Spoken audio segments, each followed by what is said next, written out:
I'll next move to Hasibul Hassan Tamim, CMO of Shuki. So my question is a bit weirder for you. So we are talking about health all day, well-being all day, and we are probably we are in a platform like where we all agree that health is the most important thing, one of the most important thing, and we have to be very rational about it. But the fact is, health is also the most unsought type of services that people normally go for. And it is like, okay, I don't want to go to a doctor unless I'm ill. The ma'ams have already told that. So it is also, as it's a most unsought product or service, and your brand being relatively new in the market. So how do you think this particular practice or this particular culture or aversion to health brands or healthy habits that's prevalent in the market, especially for the youth who doesn't think health is probably the cool thing or in thing to talk about. What do you think not only Shuki but also all the healthcare brands can do to make it the in thing or the in product to talk about or care about to be a bit more sought product or service? Okay, thank you very much. So basically, I think the topic is empathy. So তিন ধরনের, যেহেতু Andrew নাই আমি একটু Bangla English মিলিয়ে বলবো। So তিন ধরনের এমপ্যাথি আছে। একটা হচ্ছে যে আমার ইমোশনাল এমপ্যাথি, যে আমি ফিল করলাম আপনার কষ্টটা।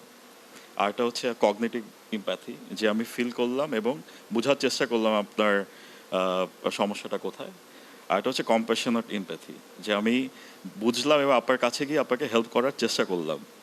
সো এখানে আসলে সবাই আমরা বসে আছি, আমরা এখনও ডিনার করি নাই, অলরেডি 1 ঘন্টা 1.5 ঘন্টা late. So apologies to you. এখনো এমপ্যাথি দরকার আসলে। সো আসলে আমি এমপ্যাথাইজ করার চেষ্টা করছি। So that's the first discussion point. So আসলে মানে থিওরিটিক্যাল কথা বলে তো লাভ নাই। সো বেসিক্যালি আমার ব্যাকগ্রাউন্ড যদি বলি, আমি প্রায় 20 বছর টেলিকমে কাজ করেছি। ফেরদৌস ভাইয়ের সাথে ভেরি ফরচুনেট গ্রামীণ ফোনে প্রায় 11 বছর ছিলাম, দেন বাংলালিংক, রবি, এয়ারটেল। তো হেলথ টেকে আসার পর 1 বছরে আমি আপনাদের কাছ থেকে অনেক কিছু শিখছি। সো এবং আমরা যেটা দেখেছি যে কীভাবে স্কেল করা যায়, এবং সুখিতেও দেখেছি যে 4 মাসের মাথায় কিন্তু 1 মিলিয়ন ইউজার চলে আসছে। So we know the art of scaling. কিন্তু এখন উই আর আন্ডারস্ট্যান্ডিং যে কীভাবে it's not about reach, how deeply we are connecting. হ্যাঁ, সো আপনি ইউথের কথা বললেন। সো ইউথেও কিন্তু জেনজির সাথে কানেকশনটা ইজ ভেরি ইম্পর্টেন্ট। সো ওই টপিকটা তো আমি আসছি।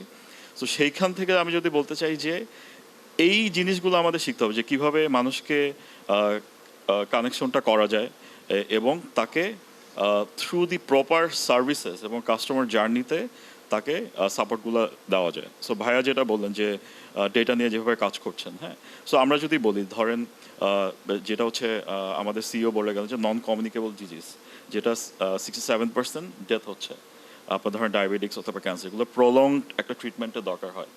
সো ইটস লাইক যে কেউ যদি একদম ক্যান্সারের পেশেন্ট হয় অথবা ডায়াবেটিক্সের পেশেন্ট হয়, সো আমি যদি তাকে বলি যে আই ফিল ফর ইউ, হ্যাঁ, আপনার একটা বড় একটা টাইম ধরে চিকিৎসার দরকার হবে, হ্যাঁ। সো আমি নট যে সুখী, আমার এখানে ডাক্তার আছে, মেডিসিন আছে, হ্যাঁ। সো তো ব্র্যান্ডটা আপনাকে এমপ্যাথাইজ করে কথা বলবে যে আই ফিল ফর ইউ, আমি আছি আপনার সাথে সাথী হিসাবে। সো আমার এখানে আপনি ডাক্তারের সাথে কথা বলতে পারবেন, এখান থেকে আপনি ওষুধ কিনতে পারবেন, ডায়াবেটিক্সের হেলথ মলের স্ট্রিপ নিতে পারবেন, এবং আমরা আপনাকে টাইম টু টাইম ফলো আপও করতে পারবো, যে আমার কিন্তু ডেটা আছে। সো আমি কিন্তু ডেটা দেখে বলতে পারবো, আমাদের AIML নিয়েও কাজ হচ্ছে, যে আপনার 1 মাস পরে হয়তো HbA1c টেস্টটা করা দরকার, অথবা আপনার এই মেডিসিনগুলো বাল্কে কেনা দরকার, হ্যাঁ। সো এইটার জার্নিটাতে যদি আমরা এই জিনিসগুলো নিয়ে আসতে পারি, এবং মানুষ তখন কিন্তু অ্যাডপ্টেশনটা বেটার হবে, যেটা আমাদের একটা বড় উদ্দেশ্য। So coming back to the point যেটা আপনি বললেন, যে how the so we are building this brand not only for the youth segment. So the brand is for mass. এবং as we are giving our tagline is healthcare, your complete healthcare solutions. So we will be providing every healthcare possible through digital, and inshallah next year we will be also going through hybrid. So we'll be also going to the physical. So it's not the physical, it's like how this physical touch point can be benefited from the digital touch points.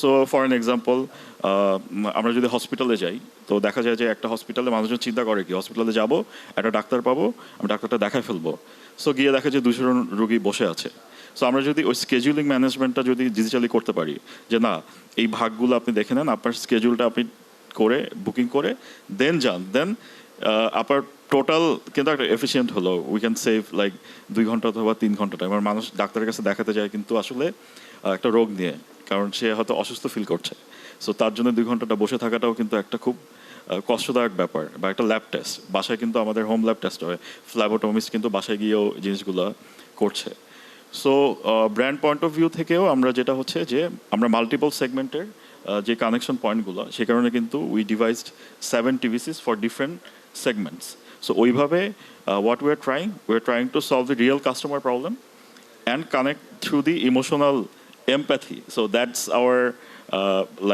primary goal. যেটা নিয়ে আমরা এখনো অনেক দূর যাওয়ার আমি কি বলবো যে যেতে হবে আর কি আমার কাছে মনে হয় যে আমরা বেশি রিঅ্যাক্টিভ হেলথে তো সেই কারণে কিন্তু দেখা যায় জমি জমা বা বিক্রি করে চিকিৎসার জন্য খরচ সো আমরা যেটা চেষ্টা করছি prevention is better so preventive কেয়ারে যদি আমরা অ্যাওয়ারনেস বিল্ড করতে পারি সো ওইটা হচ্ছে আমাদের জন্য সবচেয়ে বেটার আমি থ্যাংক ইউ দিব আমাদের এই মার্কেটিং ফেসকেও যে আজকে যে নিউট্রিশনিস্ট যারা আসলেন ওনারা they had a very great session এবং ওইখান থেকে আমি নিজেও অনেক লার্ন করেছি যে কিভাবে প্রিভেন্টিভ কেয়ারটা হচ্ছে ইম্পর্টেন্ট যেটা আরটা হচ্ছে পার্সোনালাইজ কেয়ার সো আমরা যেটা চিন্তা করি যেটা বলি যে যেরকম ফেসবুকের যেরকম আপনার স্ক্রিন আমার স্ক্রিন ওনার স্ক্রিন কিন্তু ডিফারেন্ট সো এরকম একটা হেলথ অ্যাপেও যদি মেবি আপনি ডায়াবেটিক্সের পেশেন্ট আপনি ক্যান্সারের পেশেন্ট আপনি মেবি আরেকটা রোগে বা আপনি হয়তো একটা প্রেগনেন্সি জার্নির মধ্যেও আছেন সো ওই কাস্টমাইজেশনগুলো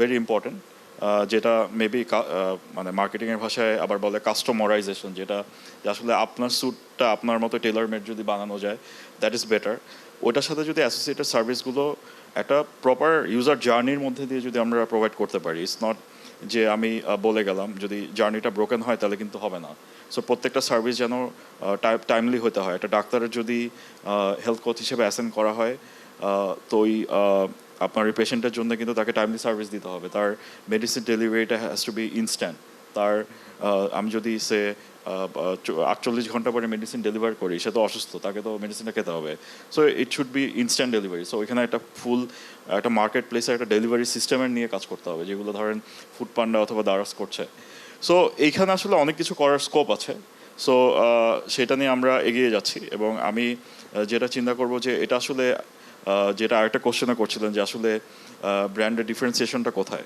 সো আমরা আসলে প্যারিটিতেই আসতে পারি না সো ডিফারেন্সিয়েশনে যাওয়ার আগে আমাদের মনে কোলাবোরেট কারণ ক্যাটাগরিটা বিল্ড করতে হবে সো ক্যাটাগরি বিল্ড করার জন্য আসলে কোলাবোরেটিভ অ্যাপ্রোচটা is important not competition so competition হলে আর বেটার তাহলে হবে কি বাংলাদেশের হেলথ টেক অথবা হেলথ পুরো ইন্ডাস্ট্রিটা আরও ডেভেলপ করবে যেখানে এখনও অনেক চ্যালেঞ্জেস আছে অনেক লুপহোলস আছে ফ্রডুলেন্স অ্যান্ড এভরিথিং সেগুলো অ্যাড্রেস করতে হবে যেগুলো ভাইয়া বললেন যে আসলে গভর্নমেন্ট লেভেল থেকেও অনেক ইনিশিয়েটিভ আছে এবং অ্যাজ অ্যান মেবি আমরা এখন আসলে লার্ন করছি বাট ইন্ডাস্ট্রি হিসেবে যদি আমরা গভর্নমেন্টকেও সেই লেভেলের ইনপুটগুলো দিতে পারি যেটা আসলে পুরো হেলথ টেক এবং নট অনলি ফিজিক্যাল মানে আপনার প্রাইমারি সেকেন্ডারি টার্সিয়ারি প্রত্যেকটা হেলথ সেক্টরে যেন জিনিসগুলো ভালো করে কাজে লাগে আমরা যেন যে আমাদের স্বপ্ন যে বাংলাদেশে বসে যেন মানুষ ওয়ার্ল্ড ক্লাস হেলথ কেয়ার ফ্যাসিলিটিগুলো পায় তো সেটাই আমাদের একটা বড় উদ্দেশ্য থাকবে